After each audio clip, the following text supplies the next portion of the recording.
मित्रांनो, ज्ञानज्योती एज्युकेशनमध्ये तुमचं स्वागत आहे. आपण जर आजचा महिना पाहिला तर जुलै 2026 चालू आहे आणि आज जर पाहिलं तर इथून बरोबर एका वर्षापेक्षा कमी वर्षामध्ये किंवा कमी कालावधीमध्ये आता 2027 ची परीक्षा होणार आहे. आणि म्हणून आता 2027 च्या परीक्षेसाठी जे पण मुलं किंवा जे पण विद्यार्थी ट्राय करणार आहेत किंवा या परीक्षेला अटेम्प्ट करणार आहेत त्यांच्यासाठी आता तयारीची योग्य वेळ आहे. मित्रांनो, 2027 ची परीक्षा जर आपण पाहिली तर या परीक्षेला आपल्याला तयारीसाठी या परीक्षेला आपल्याला पूर्णपणे जर कॉम्पिटिटिव्ह व्हायचं असेल तर राहिलेला वेळ हा फार कमी राहिलेला आहे. आणि म्हणून आज आपण या व्हिडिओ सिरीज थ्रू आपण या येणाऱ्या 2027 ची परीक्षा कोण देऊ शकतं, त्याच्यामध्ये कोण मुलं पात्र आहे, त्याची एलिजिबिलिटी काय आहे, कोणकोणत्या पोस्टसाठी परीक्षा होते MPSC ची, ही सगळी सविस्तर माहिती जे मुलं बेसिक पासून स्टार्ट करत आहेत त्यांच्यासाठी आपण घेऊन आहोत. तर ज्ञानज्योतीमध्ये तुमचं स्वागत आहे. मी सुमित वाघ सर. माझा अनुभव शिकवण्याचा आता 12 वर्षापेक्षा जास्त आहे आणि MPSC ची सविस्तर माहिती तुम्हाला मी या व्हिडिओ थ्रू देणार आहे. तत्पूर्वी एक गोष्ट लक्षात ठेवा, तुम्ही जर आपल्या चॅनलला सबस्क्राईब केलं नसेल तर त्याला सबस्क्राईब करून घ्या. येणाऱ्या ज्या पण अपडेट्स असतील ते सगळं तुम्हाला सांगू.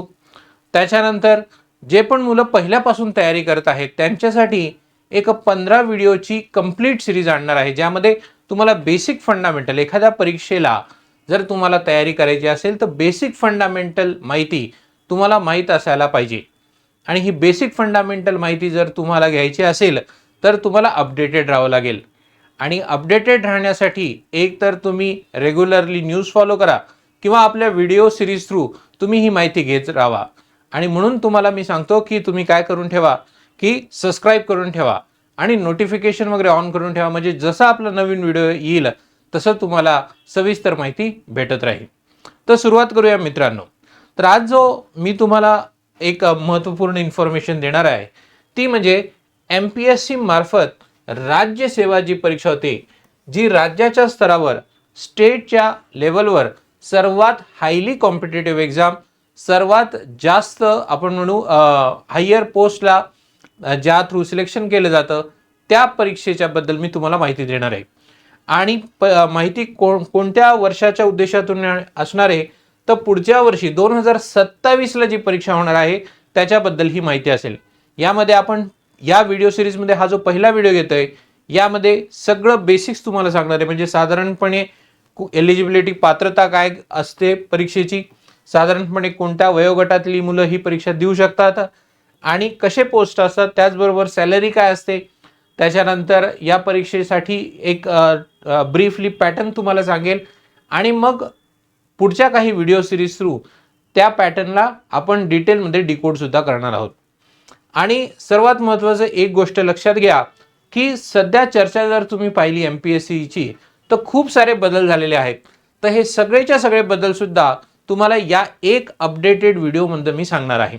मुलं कदाचित नवीन असतील आणि जेव्हा ते तयारीला जातात तेव्हा इंटरनेटवर भरपूर इन्फॉर्मेशन असेल, काही जुनी इन्फॉर्मेशन आहे, काही नवीन इन्फॉर्मेशन आहे आणि मग एक्झॅक्टली परीक्षा पॅटर्न आहे कशी हे मुलांना थोडंसं कन्फ्युजन त्याच्यामध्ये असेल. तुम्ही माझा हा जर व्हिडिओ पाहिला तर येणाऱ्या वर्षासाठी 2027 साठी तुम्हाला पूर्ण अपडेटेड व्हिडिओ आहे आणि त्यामध्ये कंप्लीट इन्फॉर्मेशन मी टाकलेली आहे, म्हणजे तुमचं कन्फ्युजन राहणार नाही. तुम्ही हा व्हिडिओ एकदा तुमच्या रेफरन्सला ठेवून घ्या आणि परत जर तुम्हाला काही कन्फ्युजन असेल तर या व्हिडिओला पहा, म्हणजे तुम्हाला काय होईल, पूर्णपणे एक अपडेटेड इन्फॉर्मेशन तुम्हाला मिळेल. तर सुरुवात करूया. आता सर्वात महत्त्वाचं एक गोष्ट लक्षात घ्या की आपली जी परीक्षा आहे त्या परीक्षेचं जे नाव आहे त्याला आपण इंग्लिशमध्ये स्टेट सर्व्हिस प्रिलिमिनरी एक्झामिनेशन असं म्हणतो. त्याला आपण state services combine preliminary examination असं सुद्धा म्हणतात. लक्षात घ्या, MPSC कंबाईन एक एक्झाम आहे जी ग्रुप बी आणि ग्रुप सी साठी आहे. यालाच राज्यसेवा किंवा MPSC स्टेट कंबाईन एक्झामिनेशन असं नाव का म्हणतात, कारण यामध्ये स्टेटच्या लेवलचे जे पण हायर पोस्ट आहेत, त्याचबरोबर टेक्निकल काही पोस्ट आहेत, त्याचबरोबर ॲग्रिकल्चरच्या काही पोस्ट आहेत, या सगळ्या पोस्टसाठी एकच एक्झामिनेशन होते आणि त्या एक्झामिनेशनला आपण राज्यसेवा किंवा स्टेट प्रिलिमिनरी एक्झामिनेशन या नावाने ओळखतो. आणि स्टेटमध्ये सर्वात हायेस्ट पोस्ट ज्या एक्झामिनेशन थ्रू, ज्या परीक्षे थ्रू ज्याची निवड केली जाते ती म्हणजे ही राज्यसेवा. तर या राज्यसेवेच्या परीक्षेबद्दल मी तुम्हाला सांगणार आहे. लक्षात घ्या, राज्यसेवा ही जी परीक्षा आहे ही परीक्षा MPSC नावाची संस्था घेते, ज्याला आपण महाराष्ट्र पब्लिक सर्व्हिस कमिशन असं म्हणतो. आणि म्हणून त्याला MPSC राज्यसेवा असं म्हणतात. आणि बोली भाषेमध्ये त्याला MPSC ची एक्झाम सुद्धा म्हणू शकतात. पण MPSCच्या होणाऱ्या परीक्षा भरपूर आहेत, पण MPSC राज्यसेवा या परीक्षेची माहिती तुम्हाला मी या व्हिडिओ थ्रू देतोय. आता MPSC राज्यसेवेची जेव्हा आपण तयारी करतो किंवा आपण जेव्हा या परीक्षेच्या संदर्भामध्ये पूर्ण माहिती घेतो, तेव्हा या परीक्षेसाठी आपल्याला सर्वात महत्त्वाचं काय समजणं गरजेचं आहे की कोणकोणते मुलं, कोणकोणते ग्रॅज्युएशन किंवा कोणकोणती पात्रता याला लागेल. बेसिकली ते आपण समजून घेऊ. म्हणजे याला पात्रता, एलिजिबिलिटी म्हणजे आपण त्याला एज्युकेशनल क्वालिफिकेशन किंवा शैक्षणिक पात्रता सुद्धा म्हणू. त्याच्यानंतर वयोमर्यादा, कोणत्या वयोगटातील मुलं हे देऊ शकतात. म्हणजे सर मी ग्रॅज्युएट झालो आणि मी लगेच ही परीक्षा देऊ शकतो का? नाही, तुम्हाला एज क्रायटेरिया सुद्धा फुलफिल करावं लागेल, हे समजणं गरजेचं आहे. त्याच्यानंतर साधारणपणे सगळे पोस्ट सांगणार नाही, पण साधारणपणे कशी पदे किंवा कोणकोणती पोस्ट याच्यामध्ये असतात, त्यांची साधारणपणे सॅलरी वगैरे किती असते, म्हणजे एक अंदाज येत राहील की तुम्ही एखाद्या करिअरसाठी जर ॲस्पायर करताय तर त्या करिअरमध्ये तुम्हाला आर्थिक संधी कशी आहे, त्यामध्ये तुम्हाला साधारणपणे किती सॅलरी मिळते, म्हणजे तुम्हाला संपूर्ण एक अवेअरनेस थ्रू त्या परीक्षेची तयारी करता येईल. आणि त्याच्याच नंतर 2027ला होणाऱ्या परीक्षेसाठी कोणकोणते बदल आयोगाने सांगितलेले आहेत, कोणकोणते बदल हे सरकार किंवा आपण म्हणू MPSCने आयोगाने सांगितलेले आहेत, हे आयोगाचे बदल सुद्धा मी तुम्हाला सांगेल. MPSCला मराठीतनं मी आयोग म्हणेल, महाराष्ट्र पब्लिक सर्व्हिस कमिशन असं इंग्लिशमध्ये म्हटले जातं आणि महाराष्ट्र लोकसेवा आयोग असं त्याला मराठीमध्ये सुद्धा म्हटलं जातं. म्हणून MPSC आणि आयोग म्हणजे एकच गोष्ट आहे, ही लक्षात घ्या. तर हे सगळेचे सगळे मुद्दे आता आपण या व्हिडिओ थ्रू डिस्कस करू. म्हणजे या मुद्द्याला तुम्हाला एक अंदाज येऊन जाईल कशा पद्धतीने तुम्हाला ही परीक्षाला पात्रता तुमची ओळखता येईल. आता सर्वात महत्त्वाचं लक्षात घ्या की MPSC राज्यसेवेची जेव्हा परीक्षा होते ना, तेव्हा MPSC राज्यसेवेची परीक्षा ही काही कॅटेगरीजच्या पोस्टसाठी होते. उदाहरणार्थ साधारणपणे आपण म्हणूया जनरल ॲडमिनिस्ट्रेशन. आता जेव्हा पण आपण जनरल ॲडमिनिस्ट्रेशन असं म्हणतो, जनरल ॲडमिनिस्ट्रेशन म्हणजे सामान्य प्रशासन बरं का. जनरल ॲडमिनिस्ट्रेशन सामान्य प्रशासन असं त्याला आपण म्हणूया. याच्यासाठी काही निवड केले जातात. त्याच्यानंतर अभियांत्रिकी म्हणजे इंजिनिअरिंग सर्व्हिसेस सुद्धा यामध्ये काय केले जातात, निवड केले जातात. त्याच्यानंतर ॲग्रिकल्चर याच्यामध्ये काही निवड केली जातात. तर अशा काही, त्याच्यानंतर फॉरेस्ट सर्व्हिसेस याच्यासाठी सुद्धा परीक्षा होते. या परीक्षेसाठी साधारणपणे आपण म्हणूया MPSC ची परीक्षा होते. आता मोस्टली जे मुलं ट्राय करतात, आता MPSC ची जी परीक्षा आहे ती 3 स्टेजेसमध्ये होते. पहिली स्टेज, दुसरी स्टेज, तिसरी स्टेज. ठीक आहे. पहिल्या स्टेजला आपण म्हणणार आहेत पूर्व परीक्षा, दुसऱ्या स्टेजला आपण म्हणणार आहेत मुख्य परीक्षा आणि तिसऱ्या स्टेजला आपण म्हणणार आहेत मुलाखत, इंटरव्ह्यू किंवा पर्सनॅलिटी टेस्ट. अशा 3 स्टेजेसमध्ये परीक्षा होत असते. या तिन्ही स्टेजेसमध्ये ही जी पहिली स्टेज आहे, ही पहिली स्टेज या सगळ्या एक्झामसाठी कॉमन आहे. ही सगळ्या एक्झामसाठी कॉमन होईल. त्याच्यानंतर ही जी दुसरी स्टेज आहे, ही दुसरी स्टेज सगळ्या परीक्षेसाठी थोडीशी आपल्याला वेगवेगळी आणि वेगवेगळ्या पद्धतीने झालेली दिसून येते. तर खास करून आपल्याला पूर्व परीक्षा ही सगळ्यांसाठी द्यायची आहे. आता यामध्ये आपण जर पाहिलं तर हा जो पहिला कॅटेगरी आहे जनरल ॲडमिनिस्ट्रेशन, या जनरल ॲडमिनिस्ट्रेशनच्या दृष्टिकोनातून हा व्हिडिओ मी घेतोय. इंजिनिअरिंग, ॲग्रिकल्चर, फॉरेस्ट याच्यामध्ये आपण येणाऱ्या भविष्य काळामध्ये यांचं सुद्धा तुम्हाला एक एलिजिबिलिटी किंवा याची सुद्धा एक पात्रता तुम्हाला मी सांगेल. पण इंजिनिअरिंगसाठी तुम्ही इंजिनियर असावे लागतात. कृषीची परीक्षा द्यायला तुम्ही ॲग्रिकल्चरचे ग्रॅज्युएट असावे लागतात. फॉरेस्टची परीक्षा काही ग्रॅज्युएट मुलांनाच देता येते जी टेक्निकल बॅकग्राऊंडची आहे, काही लोकांना ती देता येत नाही. तर ह्याची पात्रता वेगवेगळी आहे. तर या व्हिडिओमध्ये या कोणत्या पण परीक्षेबद्दल मी बोलणार नाहीये. मी बोलणार आहे फक्त सामान्य प्रशासन किंवा जनरल ॲडमिनिस्ट्रेशनसाठी तुम्हाला संपूर्ण माहिती देणार आहे. बाकीच्या या व्हिडिओसाठी आपण येणाऱ्या काही दिवसामध्ये एक एक परीक्षेला चांगलं डिस्कस करून त्याची माहिती तुम्हाला देऊ, म्हणजे तुम्हाला योग्य तशी निवड करून घेता येईल. तर सामान्य प्रशासनासाठी आता आपण बोलतोय, पण आता तुम्हाला एक गोष्ट लक्षात आली की MPSC ची परीक्षा हिची पहिली स्टेज कॉमन असणार आहे आणि MPSC मध्ये सामान्य प्रशासनासाठी किंवा जनरल ॲडमिनिस्ट्रेशनसाठी आता मी तुम्हाला सांगतो काय आहे. हा जनरल ॲडमिनिस्ट्रेशनची जी कॅटेगरी आहे इथे कोणालाही परीक्षा देता येते. कोणालाही म्हणजे आता तुम्हाला थोडक्यात सांगेल की काही क्रायटेरिया कसे आहेत, पण सगळे ही परीक्षा देऊ शकतात. आता सगळे परीक्षा जेव्हा ही सामान्य प्रशासनाची सगळे मुलं ही परीक्षा देऊ शकतात, तेव्हा सर्वात प्रथम तुम्हाला एक गोष्ट लक्षात घ्यायची आहे की ही परीक्षा अपिअर करताना, MPSC ची परीक्षा अपिअर करत असताना सर्वात पहिला क्रायटेरिया जो आपल्याला आयोगाने दिलेला आहे तो म्हणजे तुमचं एज्युकेशनल क्वालिफिकेशन. तुमची मूलभूत पात्रता कसली असावी लागते, तुम्हाला कोणत्याही शाखेची पदवी मिळणं किंवा पदवी असणं गरजेचं आहे. पदवी म्हणजे काय रे, ग्रॅज्युएट. मग त्या ग्रॅज्युएशनचं काहीही क्रायटेरिया नाही. तुम्ही BA असू द्या, तुम्ही BCom असू द्या, तुम्ही BSc असू द्या, तुम्ही इंजिनिअरिंग असू द्या, तुम्ही आर्किटेक्चर असू द्या, तुम्ही डॉक्टर असू द्या, तुम्ही कोणताही इतर कोर्स असू द्या, तुम्ही पोस्ट ग्रॅज्युएट जरी झाले तरीही काही प्रॉब्लेम नाही. ग्रॅज्युएशन तुमचं पाहिजे. 3 वर्षाचं ग्रॅज्युएशन चालेल, 4 वर्षाचं ग्रॅज्युएशन चालेल, डॉक्टर लोकांना 5-6 वर्षाचं ग्रॅज्युएशन लागतं तेही चालेल. त्याच्यानंतर त्या ग्रॅज्युएशनमध्ये अशा युनिव्हर्सिटीचा क्रायटेरिया नाही की ती डिग्री रेग्युलरच झाली पाहिजे, ती पण चालेल. मुक्त विद्यापीठातून चालेल. सर मी कॉलेजलाच गेलो नाही, ओपन युनिव्हर्सिटीतनं फक्त एक्झाम दिल्या, एक्सटर्नल माझी डिग्री कंप्लीट केली, तीही चालेल. कोणत्याही पद्धतीची डिग्री असणं गरजेचं आहे, हे सर्वात प्रथम तुम्ही लक्षात घेऊन घ्या. त्या जे मुलं ग्रॅज्युएट आहे ते ग्रॅज्युएट मुलं सर्वात प्रथम ही परीक्षा देऊ शकतात. त्याच्यानंतर दुसरं, जे मुलं ग्रॅज्युएट नाही पण शेवटच्या वर्षाला आहे. लक्षात घ्या, ही जेव्हा परीक्षेची प्रोसेस होते तेव्हा ही परीक्षेची प्रोसेस होता 1 वर्ष लागून जातो. मग तुम्ही शेवटच्या वर्षी जर असाल आणि शेवटच्या वर्षाची तुम्ही परीक्षा देत असाल तर अंतिम वर्षामध्ये किंवा शेवटच्या वर्षामध्ये जे विद्यार्थी अजून पूर्णपणे ग्रॅज्युएट नाही पण एक परीक्षा देऊन ते ग्रॅज्युएट होणार आहे, साधारण मे-जूनला माझी परीक्षा आहे, तेव्हा मी ती अंतिम टप्पा पार करून मग माझ्याकडे ग्रॅज्युएशन सर्टिफिकेट आहे, तर असे मुलं सुद्धा पहिली स्टेज किंवा या परीक्षेचा फॉर्म भरू शकतात आणि पूर्व परीक्षेला काय करू शकतात, अपिअर करू शकतात.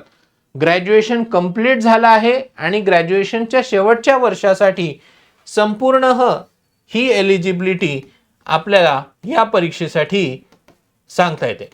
त्यामुळे तुम्हाला आता तुमची परीक्षा प्लॅन करायची असेल आणि तुम्ही शेवटच्या वर्षाला असाल, सर माझं शेवटचं वर्ष आहे, मी परीक्षा कॉलेजची पास होणारच आहे, मला आता MPSC ची तयारी करायची किंवा मला MPSC ची तयारी सुरू करायची आहे, तर तुम्ही करू शकता. आता मी हा व्हिडिओ ज्या महिन्यात बनवतोय हा 2026चा जुलै महिना आहे.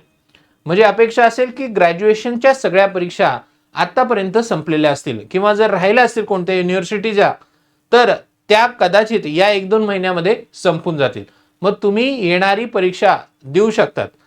त्याचबरोबर आपण जे मुलं आता शेवटच्या वर्षाला आहे आणि पुढच्या वर्षी ग्रॅज्युएशन ते पूर्ण करतील, म्हणजे पुढच्या जून 2027ला जुलै 2027ला जी मुलं ग्रॅज्युएशन पूर्ण करतील ती 2027 ची सुद्धा परीक्षा देऊ शकतात. म्हणजे इथे जर लिहायचं म्हटलं तर 2026 मध्ये ग्रॅज्युएट जी होणार आहेत ती मुलं परीक्षा देऊ शकतात आणि 2027ला जी मुलं ग्रॅज्युएशन पूर्ण करणार आहेत ती सुद्धा MPSC 2027 ची परीक्षा देऊ शकतात. यांना सगळ्यांना या परीक्षेला बसण्याची काय आहे, सवलत आहे किंवा या परीक्षेला बसण्याची यांच्याकडे पात्रता आहे. ठीक आहे. आणि 2027चा जो रिझल्ट आहे तो येता पुढचा डिसेंबर किंवा जानेवारी फेब्रुवारी 2028 येईल. तोपर्यंत तुमचा जर एखादा विषय पुढे मागं आपण म्हणून चुकून राहिला तर तुम्ही तो कंप्लीट करून त्याच्यामध्ये पास होऊन तुम्ही ऑफिसर बनण्याच्या आधी तुमचं पूर्ण ग्रॅज्युएशन कंप्लीट असावं लागेल. आणि त्यामुळे आपल्याला हे गोष्ट लक्षात ठेवणं गरजेचं आहे. बरं, हे ग्रॅज्युएशन घेत असताना कोणत्याही पद्धतीची टक्केवारी, कोणताही पर्सेंटेज क्रायटेरिया 50 पेक्षा जास्त हवे, 55 पेक्षा जास्त हवे, 60 पेक्षा जास्त, 70 असा कोणताही क्रायटेरिया आपल्या परीक्षेच्या पात्रतेसाठी नसतो. आणि त्यामुळे तुम्ही लक्षात घ्या की ग्रॅज्युएशन आणि लास्ट इयर ऑफ ग्रॅज्युएशन ही सर्वात पहिले शैक्षणिक पात्रता आपल्याला या परीक्षेसाठी असेल. त्यामध्ये कोणताही युनिव्हर्सिटी, कोणत्याही प्रकारचं ग्रॅज्युएशन नाही. आणि फक्त हे कशासाठी चाललं आहे? सामान्य प्रशासन किंवा जनरल ॲडमिनिस्ट्रेशनसाठी तुमचं चाललेलं आहे. त्याच्यानंतर यानंतर तुमचं ग्रॅज्युएशनचं तुम्हाला क्रायटेरिया समजले. आता ग्रॅज्युएशन बरोबर तुम्हाला अजून कोणकोणत्या गोष्टी किंवा कोणकोणती वयोमर्यादा जर तुम्हाला सांगायची झाली तर वयोमर्यादामध्ये कोण कोण विद्यार्थी किंवा विद्यार्थिनी परीक्षा देऊ शकतात. तर MPSC साठी तुम्हाला मिनिमम 19 इयर्स 19 वर्षाचे तुम्ही असावे. ठीक आहे. 19 वर्षाचे मुलं किंवा 19 वर्षाच्या मुली या पूर्ण जर असतील तर साधारणपणे हे MPSCच्या परीक्षेला बसू शकतात. ठीक आहे. साधारणपणे आपण ग्रॅज्युएशनच 20, 21, 22, 23 असं काही वयामध्ये होतो.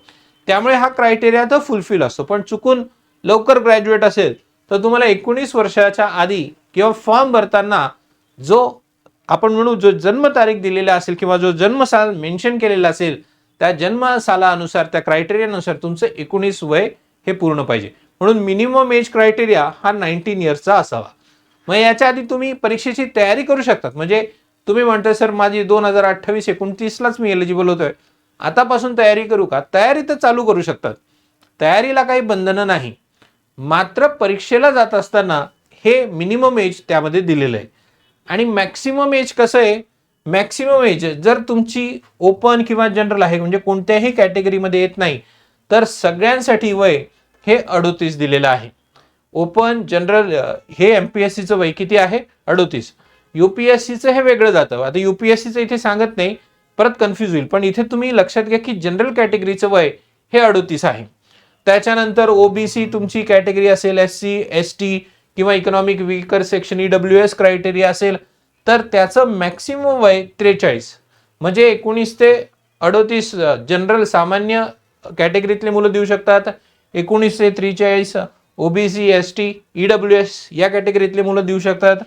त्याच्यानंतर जर तुमच्याकडे खेळाडू असेल, आता ह्याची क्रायटेरिया आहे नॅशनल लेवल सर्टिफिकेट वगैरे, जर तुम्ही खेळाडू असाल तर तुम्हाला खेळाडू, मग तो सामान्य जनरल प्रशासनाचा मुलगा असेल पण तो खेळाडू असेल तर त्याला परत 43 वयाची सुद्धा सवलत आहे 19 ते 43 मध्ये. त्याच्यानंतर थोडंसं आपण दिव्यांगांना PWD क्रायटेरियाला, त्यामध्ये पण मग तुमचे वेगवेगळे क्रायटेरिया, कोणतं फिजिकली डिसेबल सर्टिफिकेट तुमच्याकडे पाहिजे, त्यांना सवलत आहे की ते वयाच्या 45व्या वयापर्यंत परीक्षा देऊ शकतात 19 ते 45. तर आता तुम्हाला एज क्रायटेरिया समजला की 19 ते साधारणपणे आपण कोणकोणत्या वया, जसं जसं तुमचं क्रायटेरिया असेल तसं तसं त्या क्रायटेरियाच्या अनुसार तुमचं वयोमर्यादा तुम्ही समजून घ्या आणि त्या पद्धतीने तयारी करू शकतात. ठीक आहे. कोणाला जर लेट अवेअरनेस आला असेल तर त्यांनी आपलं वय चेक करून घ्या आपल्या कॅटेगरीमध्ये, आणि परीक्षेची जर तयारी करता येत असेल आणि करायची इच्छा असेल तर तुम्ही करू शकतात. म्हणून हा मॅक्सिमम लिमिट सांगितलाय. शक्यतो आपण 19 वय हे तुम्हाला मिनिमम ज्या नवीन मुलं आहेत त्यांना माहीत पाहिजे. ठीक आहे. साधारणपणे मुलं 19, 20, 21 या वयामध्येच काय करतात, शक्यतो आपली तयारी सुरुवात करतात. पण हा तर झाला कायद्याच्या अनुसार साधारणपणे या पद्धतीचा क्रायटेरिया आपल्याला सांगता येईल. आता पुढे जाऊया.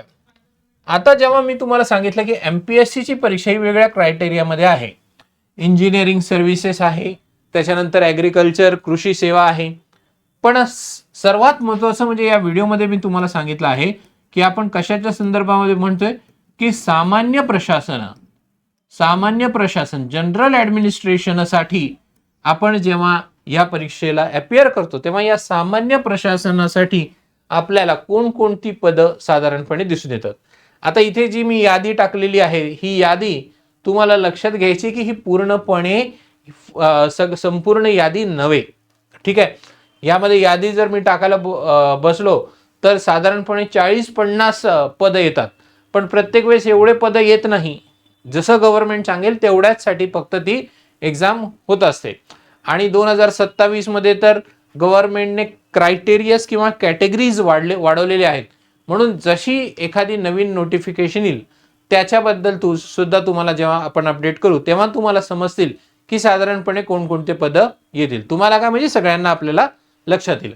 तर साधारणपणे राज्यसेवेतून किंवा MPSCच्या सामान्य प्रशासनातून भरली जाणारी कोणती पदं आहेत किंवा ॲस्पायरिंग पोस्ट ज्यामध्ये सगळ्यांना आवडतं काम करायला, त्यामध्ये सर्वात पहिला क्रायटेरिया म्हणजे ग्रुप ए चे, गट अ ची काही पदे. जसं फॉर एक्झाम्पल आपण जर पाहिलं तर डेप्युटी कलेक्टर, ज्याला आपण DC असं म्हणतो, किंवा आपण SDM सब डिव्हिजनल मॅजिस्ट्रेट सुद्धा असं म्हणतो.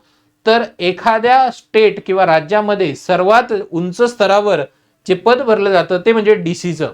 ठीक आहे, त्याच्यानंतर आपण म्हणूया पोलीस उपाधीक्षक किंवा DYSP असं आपण त्याला म्हणतो. ठीक आहे, किंवा त्याला तहसीलदार अजून एक पद आहे, नायब तहसीलदार, किंवा त्याला आपण दुसरा जो पद आहे गट विकास अधिकारी BDO. त्याच्यानंतर याचबरोबर आपण काही अजून पदं सुद्धा आहेत, जसं for example superintendent of police excise. ठीक आहे, त्याच्यानंतर DYSP एक्साइज असं काही आहे. तर भरपूर इथे क्लास 1ची एकदम सुंदर सुंदर अशी पदं आहेत. तर साधारणपणे या पदांमध्ये आपली नियुक्ती MPSCच्या सामान्य प्रशासनामध्ये होते. सामान्य प्रशासनाचे अधिकारी कुठेही जाऊन काम करतात, वेगवेगळ्या डिपार्टमेंट्समध्ये काम करत असतात, आणि त्यामुळे ते एक आपण म्हणू हायली एस्पायरिंग अशा पोस्ट आहेत, किंवा खूप मुलं या अधिकारी पदावर बसण्यासाठी खूप मेहनत करतात आणि ही परीक्षा पास करण्याचा प्रयत्न करतात. फक्त ग्रुप ए किंवा गट अ ची पदे नसून याच्यामध्ये गट ब ची सुद्धा पदे आहेत. ठीक आहे, ग्रुप बी ची, जसं फॉर एक्झाम्पल नायब तहसीलदार आहे, किंवा इथे आपण जर पाहिलं तर गट विकास अधिकारी BDO आहे ग्रुप ए क्लास, आणि ते गट विकास अधिकारी आहे. इथे ग्रुप बी चं एक वेगळं पद पण आहे. त्याच्यानंतर चीफ ऑफिसर, मुख्य अधिकारी, असे भरपूर पद ग्रुप ए ग्रुप बी ची तुम्हाला मिळतात. ठीक आहे, आणि लक्षात घ्या की राज्यसेवेतून भरणारी ही जी पदं आहेत याला शक्यतो आपण गॅजेटेड ऑफिसर असं म्हणतो. तर गॅजेटेड ऑफिसरच्या सिलेक्शनसाठी या पदांची नियुक्ती किंवा या पदांची निवड केली जाते, या मुलांची किंवा मुलींची निवड केली जाते. आणि राज्यसेवेतून येणारी ही जी पोस्ट आहेत ही आपण म्हणूया एक हायर पोस्ट आहे स्टेटमध्ये. ठीक आहे, आता MPSCच्या दुसऱ्या परीक्षा पण होतात, जसं ग्रुप बी ची वेगळी परीक्षा. आता इथे ग्रुप बी चे ऑफिसर आहे, पण ग्रुप बी ची एक वेगळी परीक्षा सुद्धा होते, ग्रुप बी आणि ग्रुप सी ची. आता ग्रुप बी मधनं एखादा जर अधिकारी पास झाला तर पास केल्यानंतर तो परत वरच्या पदावर जातो, आणि ते वरचं पद मध्ये प्रमोशन थ्रू त्याला मिळतं. मग तो जेव्हा त्या पदावर जातो तेव्हा ते वरचे जे पद आहेत ते डायरेक्टली तुम्ही या परीक्षेतनं काय करू शकतात, तुमचं त्यामध्ये स्वतःचं सिलेक्शन करून घेऊ शकतात. आणि त्यामुळे जर तुम्ही राज्यसेवेची परीक्षा गेली तर ॲक्च्युली तुम्ही प्रमोशनचे खूप दिवस वाचवतात. म्हणजे बाकीच्या कुठून तरी खालून एंट्री करायची आणि मग प्रमोशन होऊन याच पदांवर बसायचं, त्यापेक्षा 1 वर्ष जमून मेहनत करायची आणि हे पद काढण्याचा प्रयत्न करायचा. मग याच्यावर पण आहे का सर परीक्षा? हो, याच्यावर ही परीक्षा आहे. मग ती UPSCची परीक्षा, ज्याला आपण युनियन पब्लिक सर्व्हिस कमिशन असं म्हणतो, लोकसेवा आयोग. त्याच्याबद्दल सुद्धा आपण माहिती देणार आहोत. पण सध्या आपली जी माहिती आहे ती MPSC मधनं होणारी राज्यसेवेची माहिती आपली चाललेली आहे. तर हे सगळंच सगळं तुम्हाला अंदाज येईल की साधारणपणे कोणत्या पदांसाठी किंवा कोणत्या परीक्षेसाठी आपल्याला साधारणपणे प्रयत्न करायचा आहे. ठीक आहे, आता साधारण एक अंदाज द्यायचा म्हटला तर जेव्हा पण तुम्ही एखाद्या पदाची निवड तुमची होते, म्हणजे तुमचा सिलेक्शन होतं, तर त्यामध्ये आपण जर पाहिलं तर आपल्याला साधारणपणे जो पगार आहे तो पगार 56,000 पासून, म्हणजे ट्रेनिंग स्टेजमध्ये 56,000 पासून तर साधारणपणे 1,70,000 पर्यंत साधारणपणे तुमची सॅलरी जाते. त्याच्यामध्ये परत गव्हर्नमेंटचे सगळे पर्क्स आहेत. तुम्हाला आता हे सगळा हिशोब काही समजून घ्यायचा गरज नाही, जेव्हा पहिला पगार येईल तुमचा तेव्हा तर तुम्हाला समजूनच जाईल. पण साधारणपणे जर आपण पाहिलं तर 85,000 ते 1,00,000 रुपये अशा रेंजमध्ये आपल्याला काहीतरी एक पेमेंट आपल्याला मिळतं. त्याचबरोबर आपण जर पाहिलं तर गव्हर्नमेंट कमिशन किंवा वेतन आयोग लावते, ज्याला आपण पे कमिशन असं म्हणतो. तर तुमचा पगार हा वाढत जातो. साधारणपणे 1,00,000 रुपये तुम्हाला सर्व पदांना, म्हणजे एक ॲव्हरेज घेऊन घ्या. आता गव्हर्नमेंटचे पगार ही खूप चांगले झालेले आहेत, सुंदर झालेले आहेत. 1,00,000 1,10,000 आपल्याला ग्रुप बी च्या ऑफिसर्सचेच काय मिळून जातात, पगार दिसून जातात. तर ग्रुप ए चे तर आपल्याला चांगले हायर साईडला दिसतील. त्याच्यानंतर आपण जर पाहिलं ग्रुप बी चे थोडेसे पगार आपल्याला कमी जातात. पण सरकारी पगार आहे, 1 तारखेला 5 तारखेला वेळेवर होणारा पगार आहे आणि सरकारचा पगार म्हणजे एक आपण म्हणूया ठाम इन्कम आहे. तर तुम्ही तुमच्या करिअरमध्ये साधारणपणे एक मिडल इन्कम ग्रुप आपण म्हणूया आर्थिक दृष्टिकोनातून तुम्ही स्वतःला या परीक्षे थ्रू जर तुम्ही पास झाले तर तुम्ही मिडल इन्कम ग्रुप किंवा एक आपण म्हणून सर्वसाधारणपणे कमवणारी तुम्ही व्यक्ती असाल. ठीक आहे. सामाजिक प्रतिष्ठा म्हटली तर बाकीच्यांपेक्षा तुम्ही खूप उंच झाली, पण आर्थिक दृष्टिकोनातून म्हणजे तुम्ही साधारणपणे तुम्हाला अंदाज पाहिजे की मी जेव्हा एखाद्या पदासाठी प्रयत्न करतोय तर त्या पदामधनं येणारा मला जो आपण म्हणून वेतन आहे तो साधारणपणे किती आहे, म्हणजे मला माझं आयुष्य सुद्धा प्लॅन करता येतं. मग या पद्धतीने तुम्हाला एक पगाराची रेंज दिसून येते. एक्झॅक्ट नाही पण एक अंदाज देण्यासाठी. त्याचबरोबर तुम्ही वेगवेगळ्या ठिकाणी जर पोस्ट झाले तर तुम्हाला महागाई भत्ता, डिअरनेस अलाउन्स मिळतं. त्याच्यानंतर प्रवासाचा भत्ता मिळतो. काही पोस्टसाठी सरकारी गाडी आहे, बंगला आहे, क्वार्टर्स आहेत, तर शासकीय घर सुद्धा तुम्हाला मिळतं.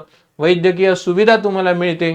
आणि ऑफकोर्स जेव्हा तुम्ही एखाद्या पदावर तुमची निवड केली जाते तर या गोष्टी तर तुमचं आयुष्य सिक्युअर करण्यासाठी देतात, पण सरकार त्याचबरोबर तुम्हाला काही ऑथॉरिटी देते, जबाबदारी देते, ज्याने तुम्ही लोककल्याणासाठी, जनकल्याणासाठी निर्णय घेतात. आणि ती मात्र आपण म्हणू ते मात्र तो मोबदला सर्वात मोठा मोबदला आहे. हे तर आपण म्हणूया सर्वसाधारण अशा कंडिशन आहे. कोणत्याही प्रायव्हेट ऑर्गनायझेशनमध्ये जर तुम्ही काम केलं तर एवढं पैसे तर साधारणपणे मिळून जातात. पण जनकल्याणासाठी आणि लोककल्याणासाठी जी काम करायची संधी आहे ती मात्र तुम्हाला या सर्व्हिस थ्रू जास्त मोठी आहे. आणि त्यामुळे तुम्ही अंदाज घेऊन घ्या की परीक्षेची तयारी जेव्हा तुम्ही करता तेव्हा परीक्षेची तयारी करत असताना या पर्क्सने, या फायद्याने मी काय करणार आहेत, परीक्षा पूर्णपणे त्याची संपूर्णपणे मला बेनिफिट्स मिळणार आहे. आता सर्वात महत्त्वाचं म्हणजे MPSCची जी परीक्षा आहे या MPSCच्या परीक्षेमध्ये काही बदल केलेले आहेत बरं का. आता 2025, 2026 आणि 2027, ठीक आहे, हा काय म्हणूया आपण, हा भूतकाळ झाला. ठीक आहे, हा काय म्हणूया आपण, हा वर्तमान चालू आहे. आणि इथे काय म्हणूया, हा म्हणू आपण भविष्य आहे, म्हणजे पुढच्या वर्षी. तर या तिन्ही वर्षामध्ये भरपूर बदल झाले. ठीक आहे, MPSC मध्ये भरपूर बदल झाले आणि त्यामुळे खूप विद्यार्थी मित्रांना कन्फ्युजन आहे की एक्झॅक्टली परीक्षा काय आहे, कशी आहे. जे मुलं जुने आहेत, खूप आधीपासून तयारी करतात, त्यांच्याबद्दल मी बोलत नाही, कारण ते या परीक्षेमध्ये आहेत तर त्यांना अवेअरनेस आहे. पण आज या वर्षी जे मुलं नव्याने सुरुवात करत आहेत आणि त्यांना क्लास करायचा आहे किंवा त्यांना कोणत्या तरी पद्धतीचं ट्रेनिंग करायचं आहे, मग त्यांना कन्फ्युजन असेल आणि म्हणून त्या कन्फ्युजन दूर करण्यासाठी मी तुम्हाला हे काही मुख्य बदल आहे याचे मी तुम्हाला एक्सप्लेन करतो. आता यामध्ये आपण जर पाहिलं तर सर्वात पहिला जो बदल आहे 2025 ला झाला. सर्वात पहिला बदल 2025 ला कसा झाला, 2024 ला जी परीक्षा होती ना ती MCQ पद्धतीने होती. ती MCQ पद्धतीने होती. ठीक आहे. आता सर्वात प्रथम मी तुम्हाला इथे MPSCची स्टेजेस सांगतो. पहिला स्टेज होता, पहिला स्टेज आहे पूर्व परीक्षा, त्याला आपण प्रिलिम्स असं म्हणतो. त्याच्यानंतर दुसरी स्टेज आहे मुख्य परीक्षा, त्याला आपण मेन्स असं म्हणतो. ओके. आणि मग तिसरी आहे त्याला आपण तिसरी टप्पा म्हणजे त्याला आपण इंटरव्ह्यू असं म्हणतो. MPSC त्याला पर्सनॅलिटी टेस्ट असं म्हणते किंवा त्याला मराठीत आपण मुलाखत असं म्हणतो. ह्या तीन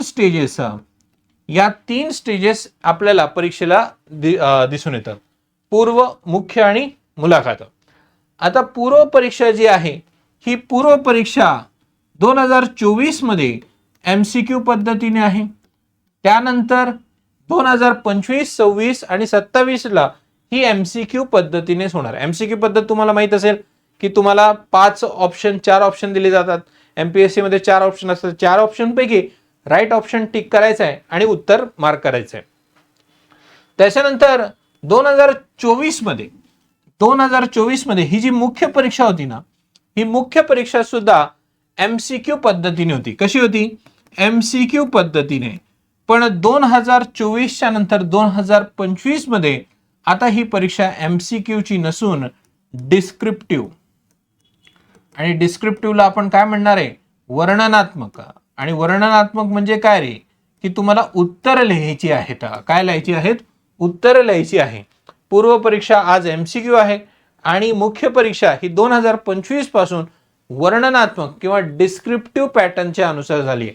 आणि त्यामुळे आपण इथे तिसरा जो पॉइंट आहे, हा पहिला मी सांगतोय तुम्हाला, मुख्य परीक्षा ही पूर्णपणे डिस्क्रिप्टिव्ह पॅटर्न 2025 पासून आपल्याला झालेली दिसून येते. हा सर्वात पहिले, म्हणजे आता 2027 ला सुद्धा तुम्हाला परीक्षा कशी आहे? डिस्क्रिप्टिव्ह, म्हणजे तुम्हाला उत्तर लिहायचे आहेत वर्णनात्मक असेल. मग डिस्क्रिप्टिव्ह पॅटर्न हा कुठून आला? कोणी सांगितलं? तर हा सेम UPSC सारखा आला. UPSC सारखा हा डिस्क्रिप्टिव्ह पॅटर्न आला आणि हा पॅटर्न 2025 पासून लागू झालेला आहे. आणि म्हणून MPSC मध्ये पहिला बदल म्हणतात, MPSC आता डिस्क्रिप्टिव्ह झाले. आणि डिस्क्रिप्टिव्ह म्हणजे वर्णनात्मक. म्हणजे आता तुम्हाला पूर्व परीक्षेला गोळे करायचे आहेत, मात्र मुख्य परीक्षेला तुम्हाला उत्तर लिहून काढायची आहे. हा पहिला बदल तुम्हाला झाला. त्याच्यानंतर 2025-2026 अजून पण ही परीक्षा आपण म्हणूया, सध्या ही परीक्षा अजून पूर्णपणे संपलेली नाही, पण 2025 आणि 2026 UPSC सारखी ही परीक्षा घेतल्यामुळे डिस्क्रिप्टिव्ह पॅटर्न मध्ये तुम्हाला एक स्पेशल विषय करावा लागतो आणि तो म्हणजे वैकल्पिक विषय किंवा त्याला आपण ऑप्शनल असं म्हणतो. तो ऑप्शनल आणि वैकल्पिक विषय हा 2025 आणि 2026 साठी होता, किंवा सध्या आपण म्हणू अजून 2026 झालेली नाही तर आहे म्हणून. आणि हा ऑप्शनल 2027 साठी आता पूर्णपणे काढून टाकलेला आहे. म्हणजे येणाऱ्या परीक्षेमध्ये जो ऑप्शनल होता तो ऑप्शनल 2025 आणि 2026 ला ठेवलेला आहे. UPSC ला आज पण ऑप्शनल करावा लागतो, पण 2027 मध्ये काय केलेलं आहे की मुख्य परीक्षेतून ऑप्शनल विषय रद्द केलेला आहे. आणि लक्षात घ्या, जेव्हा ऑप्शनल विषय रद्द केलेले आहेत ना, तेव्हा ऑप्शनल विषय रद्द केल्यानंतर सर्वात प्रथम एक गोष्ट लक्षात घ्यायची आहे की तुम्हाला इथे लिहिले फक्त ऑप्शनल सब्जेक्ट, पण ऍक्च्युली ह्याचे 2 पेपर होते. 2 पेपर कमी झालेले आहेत. आता इथे किती केलेले आहेत? इथनं 2 पेपर कमी केलेले आहेत. ओके, तर 2 पेपरची कमतरता किंवा आपल्याला म्हणू की त्याच्यामध्ये आपल्याला एक कमी पेपर आता 2027 साठी द्यायचे. या 2025 आणि 2026 ला आपल्याला टोटल 9 पेपर लिहायचे आहेत. 9 पेपर, आणि 9 पैकी जर 2 कमी केलेले आहेत तर इथे आपल्याला किती लिहायचे आहेत? मग आता 7 पेपर लिहायचे आहेत. आणि हा सर्वात पहिला बदल पण लक्षात घ्या तुम्ही. पहिल्यांदा डिस्क्रिप्टिव्ह आहे आणि त्याच्यानंतर आपल्याला 2 पेपर किंवा ऑप्शनल्स किंवा वैकल्पिक विषय घ्यायचे. ऑप्शनल काय होतं? एक स्पेशल सब्जेक्ट होता ज्याची निवड आपल्याला करावी लागायची आणि मग प्रत्येक जण आपापल्या आवडीने घ्यायचा. कोणी भूगोल घ्यायचा, कोणी इतिहास घ्यायचा. एक 26 ऑप्शनलची यादी दिली होती, त्यापैकी एक निवडायचा होता.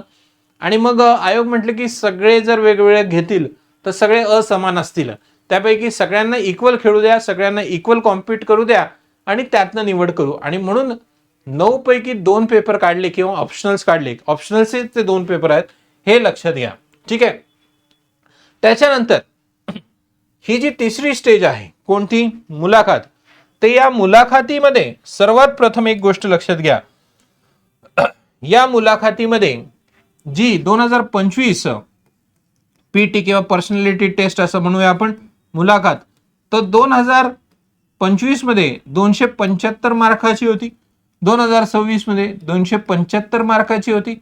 आणि हे मार्क काय केलेले आहेत? कमी केलेले आहेत. आता ही मुलाखत 175 मार्काची केलेली आहे, कारण ओव्हरऑल मार्कच कमी जर आपले होत आहेत. तर यामध्ये तिसरा बदल जो त्यांनी केलेला आहे की मुलाखतीचे गुण हे 275 पासून 175 वर आहेत असं सांगितलेलं आहे. हे लक्षात घ्या. आणि म्हणून इथे 175 गुणांचं काय केलेलं आहे, मुलाखत आहे, जी पहिल्यांदाच पुढच्या वर्षी साधारणपणे आपल्याला लागू झालेल्या दिसेल. तर भविष्यामध्ये किंवा 2027 मध्ये 2 पेपर कमी, एकूण 7 पेपर द्यायचेत, पेपर वर्णनात्मक द्यायचेत आणि 175 मार्काचं आपल्याला एक काय द्यायची, पर्सनॅलिटी टेस्ट द्यायची. त्याच्यानंतर शेवटचा बदल जो आपला होता, तो शेवटचा बदल असा होता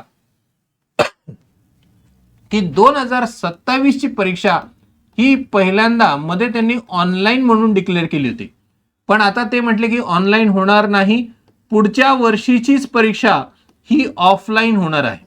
ठीक आहे, आता 2028 ला पण ही ऑफलाईनच होणार आहे का, ते आपल्याला आयोग पुढच्या वर्षी सांगणार आहे, कारण त्याचे जे चेंजेस आहेत ते नंतर आपण पाहूया जेव्हा ते येतील. पण 2027 साठी ऑफलाईन परीक्षा होणार आहे, ती ऑनलाईन मध्ये डिक्लेअर केली होती पण ती कधीच घेतली नाही. मग आयोग म्हटलं की थोड्या अडचणी आहे आणि म्हणून आपण पुढच्या वर्षी 1 वर्ष परत ऑफलाईन घेतोय. म्हणून 2027 मध्ये ही परीक्षा पेन आणि पेपरवर होणार आहे. आणि कोणती परीक्षा, फक्त पूर्व परीक्षा ही ऑनलाईन होणार होती बरं का, मुख्य परीक्षा ही ऑफलाईनच होती, ऑफलाईनच होणार आहे, कारण याच्यामध्ये उत्तर लिहायचे, कम्प्युटरवर टाईप करत बसायचं नाहीये. म्हणून पूर्व परीक्षा ही पहिल्यांदा ऑनलाईन होणार होती, पण आता 2027 साठी ती ऑफलाईन होणार आहे. आणि म्हणून जे 4 मुख्य बदल तुम्हाला माहित पाहिजे किंवा तुम्हाला त्याच्याबद्दल 2027 साठी मी सांगतोय ते म्हणजे ऑप्शनल्स काढलेले आहेत. मुलाखत ही 275 पासून 175 मार्काची होणार आहे. त्याच्यानंतर मुख्य परीक्षा ही वर्णनात्मक आहे आणि 2027 चा पेपर हा पूर्णपणे ऑफलाईन होणार आहे. हे मुख्य बदल किंवा हे सध्याचे चेंजेस आपल्याकडे आहे. मध्ये जर त्यांनी काही चेंज केले तर लगेच अपडेटेड व्हिडिओ करू. पण जी मुलं तयारी करतायत त्या मुलांना किंवा जे मुलं मुली पुढच्या वर्षी अटेम्प्ट करणार आहेत त्यांना सगळ्यांना या संदर्भामध्ये प्राथमिक माहिती असणं गरजेचं आहे की माझी जी परीक्षा आहे ती परीक्षा कशा पद्धतीने होणार आहे. ठीक आहे, आता इथपर्यंत माझ्या मते तुम्हाला क्लिअर झालेलं आहे. आता सर्वात महत्वाचं म्हणजे आपली एकूण परीक्षा किती मार्काची आहे ते तुम्हाला सांगायचे. तर मी तुम्हाला सांगितलं की आपले टोटल 3 स्टेजेस आहेत. एक आहे पूर्व परीक्षा, एक आहे मुख्य परीक्षा आणि एक आहे मुलाखत. आता पूर्व परीक्षेमध्ये आपण जर पाहिलं तर पूर्व परीक्षेमध्ये आपल्याला 2 पेपर होणार आहे. ठीक आहे, पेपर क्रमांक 1, पेपर क्रमांक 2. पेपर क्रमांक 1 हा 200 मार्काचा आहे आणि पेपर क्रमांक 2 हा 200 मार्काचा आहे. म्हणजे 200 आणि 200 मार्काचे म्हणजे साधारणपणे 400 गुणांचा हा पेपर आहे. किती गुणांचा? 400 गुणांचा. इथे साधारणपणे 100 प्रश्न असतात. 100 प्रश्न, प्रत्येक प्रश्न 2 मार्काला म्हणून 200 गुण. आणि इथे साधारणपणे 80 प्रश्न, या 80 प्रश्न प्रत्येक 2.5 मार्काला म्हणून 200 गुण. यामध्ये आपण जर पाहिलं तर हा जो दुसरा पेपर आहे ना, हा फक्त क्वालिफाईंग पेपर आहे, क्वालिफाय करायचा आहे, अर्हतकारी सीसॅटचा पेपर म्हटले जातो. याच्याबद्दल सुद्धा डिटेल मी माहिती सांगेल तुम्हाला. हा क्वालिफाय जर झाला, क्वालिफाय म्हणजे 200 पैकी तुम्हाला साधारणपणे 67 मार्क घ्यायचे आहेत, त्याच्यापेक्षा जास्त. हा एकदा क्वालिफाय झाला की तुम्हाला इथे मॅक्सिमम स्कोर करायचा पेपर 1 मध्ये. अशी ही पहिली स्टेज म्हणजे पूर्व परीक्षा तुमची होईल. त्याच्यानंतर जी तुमची मुख्य परीक्षा आहे, या मुख्य परीक्षेची एकूण गुण 1250 आहेत. किती आहेत? 1250. आता 1250 किती, तर इथे मी जर सांगितलं तुम्हाला 1, 2, 3, 4, 5, 6, 7 पेपर द्यायचे. किती? 7 पेपर. यापैकी हे जे 2 पेपर आहेत, ज्याला आपण एक इंग्रजी म्हणूया, इंग्लिश, आणि एक मराठी, हे पेपर फक्त क्वालिफाय करायचे, यांचे गुण घेतले जात नाही. यांचे गुण घेतले जात नाही, फक्त क्वालिफाय करायचे तुम्हाला. तुम्ही जर डिस्क्वालिफाय झाले तर तुमचे हे पेपर चेक होत नाही. जर तुम्ही क्वालिफाय झाले तर मग तुमचे हे पेपर चेक होणार. ठीक आहे, याच्यामध्ये 3, 4, 5, 6, 7 असे पेपर असणार आहे.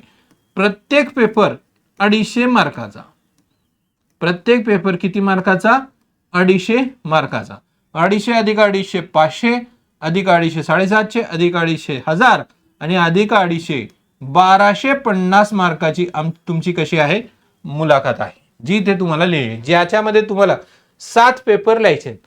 जर ऑप्शनल असते तर अजून 2 होते. आणि त्याच्यानंतर मुलाखत, इंटरव्ह्यू 175 आणि 175 मार्क जर आपण पाहिले इंटरव्ह्यूचे, तर हे 175 मार्क तुम्हाला इंटरव्ह्यू मध्ये आहे, म्हणजे ह्यापैकी तुम्हाला मिळतील. आणि मग यांची जर आपण बेरीज केली, ठीक आहे, यांची जर आपण बेरीज केली तर मग यांची बेरीज 1425 मार्क होतात. किती होतात? 1425. अशी तुमची टोटल एक्झाम 1425 मार्काची होणार आहे. ओके. मग सर पूर्व परीक्षेचे मार्क घेतले जात नाही का? पूर्व परीक्षेचे मार्क घेतले जात नाही, कारण पूर्व परीक्षा ही फक्त आणि फक्त क्वालिफाईंग एक्झाम आहे. इथे जर तुम्ही क्वालिफाय झाले मग तुम्ही मुख्य परीक्षेला जातात, आणि मग तुम्ही मुख्य परीक्षा क्वालिफाय झाले तर मुलाखत जातात, आणि मग तुमचे एकूण गुण मुख्य आणि मुलाखत मिळून 1425 मार्क सांगितले जातात. आणि यातला ज्या विद्यार्थिनीला मॅक्सिमम मार्क इथे मिळतील त्यांनाच एक त्यांच्या आवडतीची पोस्ट किंवा हाय रँकिंग पोस्ट मिळते. म्हणजे जसं आपण DC, DYSP अशी आपली परीक्षेची काय आहेत रचना आहे. तर तुम्हाला थोडक्यात एक माहिती माझ्या मते समजली असेल की कशा पद्धतीने ह्या परीक्षेची रचना आपल्याला, किंवा कशा पद्धतीने आपली परीक्षा ही स्ट्रक्चर आहे, किंवा कशा पद्धतीने आपल्याला तयारी करायची आहे कोणकोणत्या स्टेजेससाठी. आता याच्यामध्ये पहिला जो तुमचा पेपर आहे, ज्यामध्ये GS चा पेपर आहे, या GS च्या पेपर बद्दल थोडक्यात माहिती आहे. साधारणपणे 200 गुणांसाठी हा पहिला पेपर आहे. 100 प्रश्न 2 तासामध्ये तुम्हाला सोडवायची आहे. ओके. आणि साधारणपणे तुम्हाला इतिहास, भूगोल, राज्यशास्त्र, अर्थव्यवस्था असे 7 घटक प्रिपेअर करायचे आहेत. कोणत्या पेपरमध्ये? जो पेपर आपण आता पाहिला, हा जो पेपर आहे, या पेपरमध्ये तुम्हाला 7 घटकांना या पेपर 1 मध्ये तुम्हाला प्रिपेअर करायचे आहे. त्याच्यानंतर जो दुसरा पेपर आहे तो CSATचा पेपर. आता CSATचा पेपर आपण जर पाहिला तर हा पण 2 तासाचा पेपर आहे. 80 प्रश्न, 200 मार्क. प्रत्येक प्रश्नाला तुम्हाला 2.5 मार्क आहे, आणि 33% गुण, म्हणजे 66 किंवा 67 पेक्षा जास्त तुम्हाला यामध्ये घ्यायचे. ह्याच्यापेक्षा कमी पडले तर तुम्ही इथे डिस्क्वालिफाय होता. पण तुमचा हा पेपर किती भारी तुम्ही लिहिला तरी काही इथे तुम्हाला इफेक्ट नाही. आणि त्यामुळे आपण जर पाहिलं तर इथे आपल्याला साधारणपणे क्वालिफाय करून पेपर 1 ला आपल्याला काय करायचं, आपलं मॅक्सिमम परफॉर्मन्स करायचं आहे. आता प्रिलियम्सची जर स्टेज पाहिली तर प्रिलियम्सचे 2 पेपर आहेत, आणि पूर्णपणे 1 दिवसामध्ये हे होतात. ठीक आहे. एका दिवसभरामध्ये प्रिलियम्स होते. प्रिलियम्स ही 1 डे एक्झाम आहे. मात्र जेव्हा मुख्य परीक्षेला जातो तेव्हा मुख्य परीक्षेला 7 पेपर एका दिवसात लिहायचे नाहीयेत. या 7 पेपरसाठी तुम्हाला शेड्यूल दिलं जातं, आणि साधारणपणे हे जे शेड्यूल आहे हे 3 ते 4 दिवस तुम्हाला या परीक्षेला लागतात.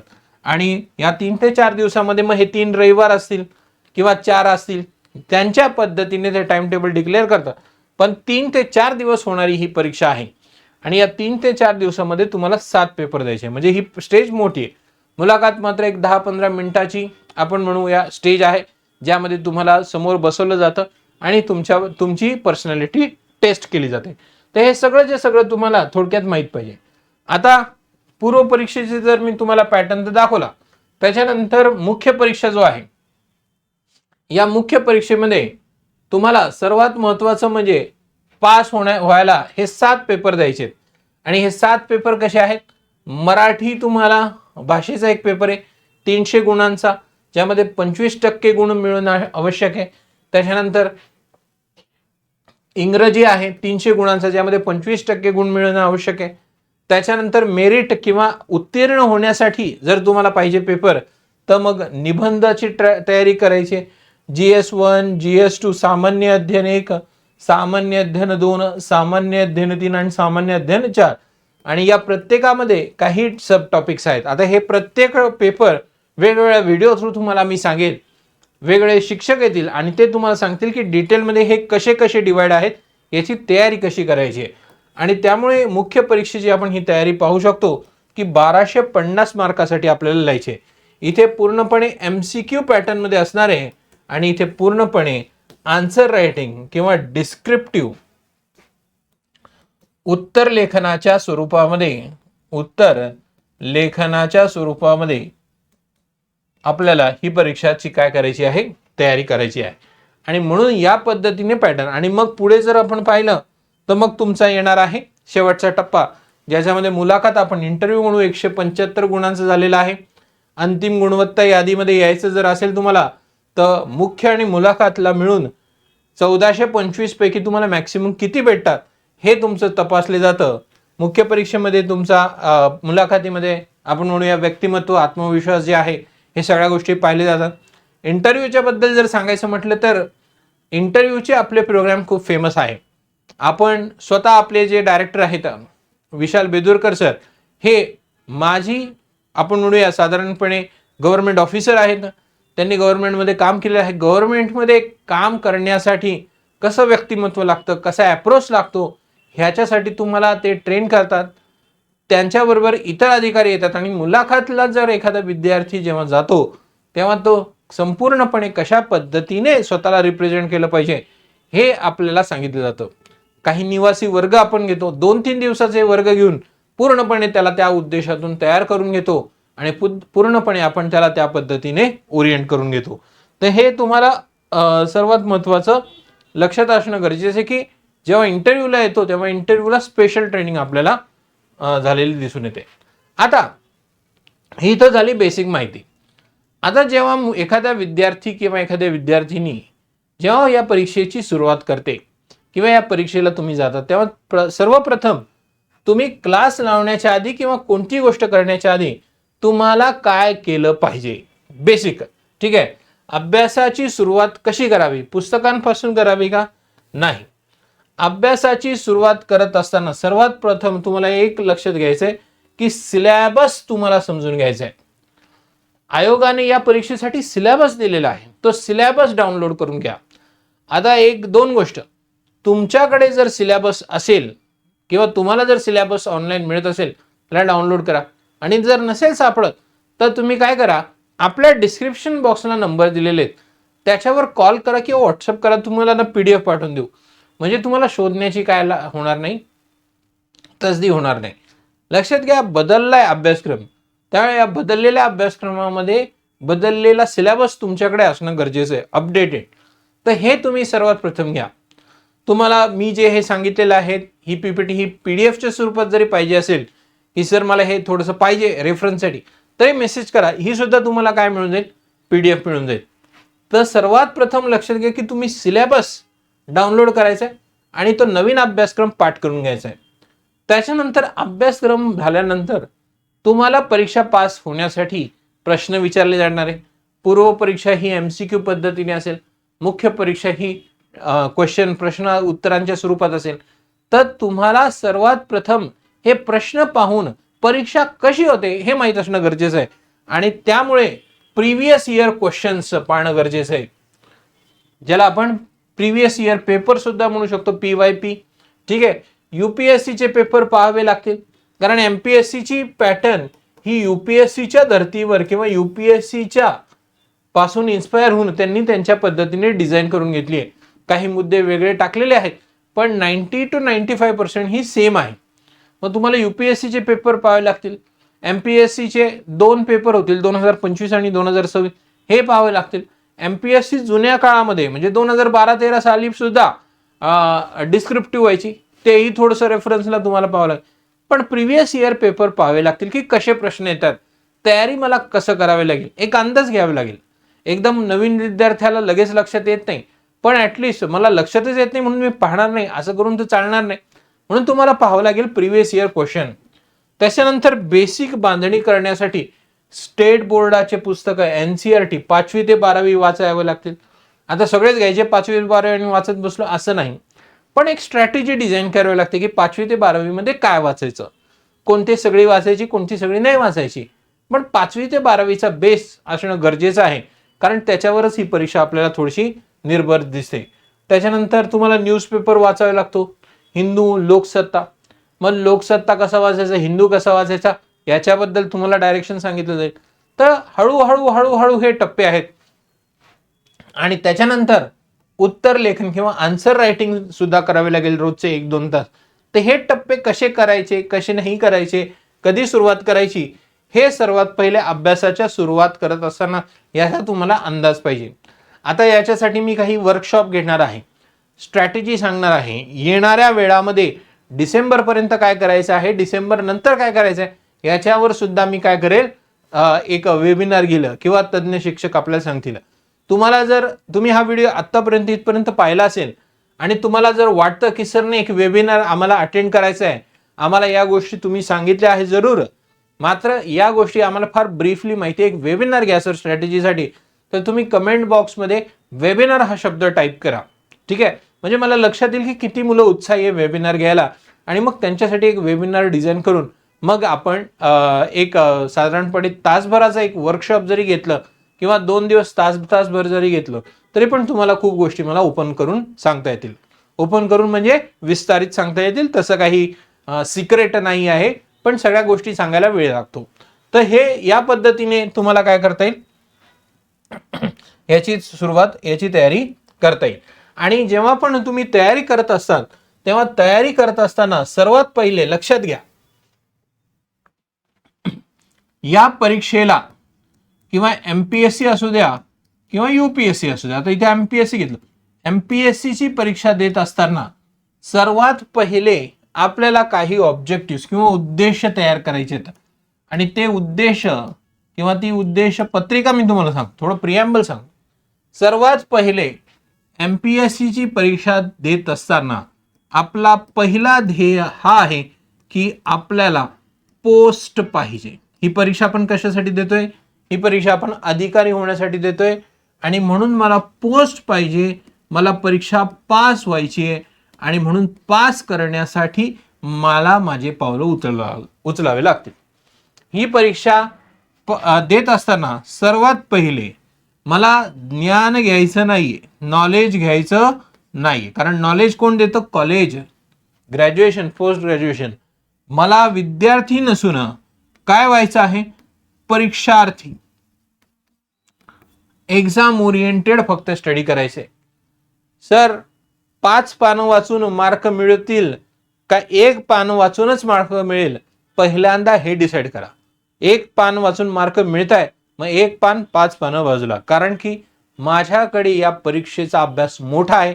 आता जेव्हा तुम्ही अभ्यासक्रम पाहाल तेव्हा खूप मोठा दिसेल तुम्हाला, आणि खरंच मोठा आहे, मात्र तो आता कमीत कमी वेळामध्ये जास्तीत जास्त आउटपुटने कसं होतं, म्हणून परीक्षार्थी करणं गरजेचं आहे. आणि तिसरी गोष्ट, MPSC ची परीक्षा प्रिपेअर करत असताना तुम्हाला सर्वात प्रथम लक्षात घ्यायचंय की टाइम मॅनेजमेंट.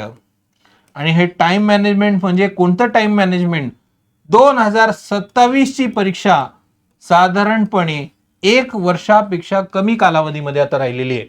मग 1 वर्षापेक्षा कमी कालावधीमध्ये मी कशा पद्धतीने ही एक्झाम प्रिपेअर करू, हा टाइम कसा मॅनेज करू, एवढे विषय कसे मॅनेज करू, याची स्ट्रॅटेजी तुम्हाला करावी लागेल. आणि या 3 उद्देशातूनच तुम्हाला MPSC ची परीक्षा काय करायची आहे, प्रिपेअर करायची आहे.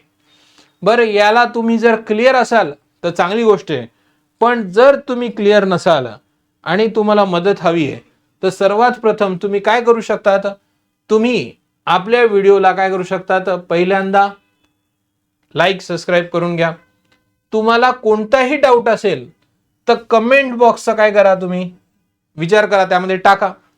आपलं टेलिग्राम चॅनल आहे त्याला जॉईन करा, म्हणजे तुम्हाला सगळे अपडेट मिळतील. आणि डिस्क्रिप्शन बॉक्समध्ये जो नंबर आहे तो नंबर तुम्ही डायल करून विचारू शकतात.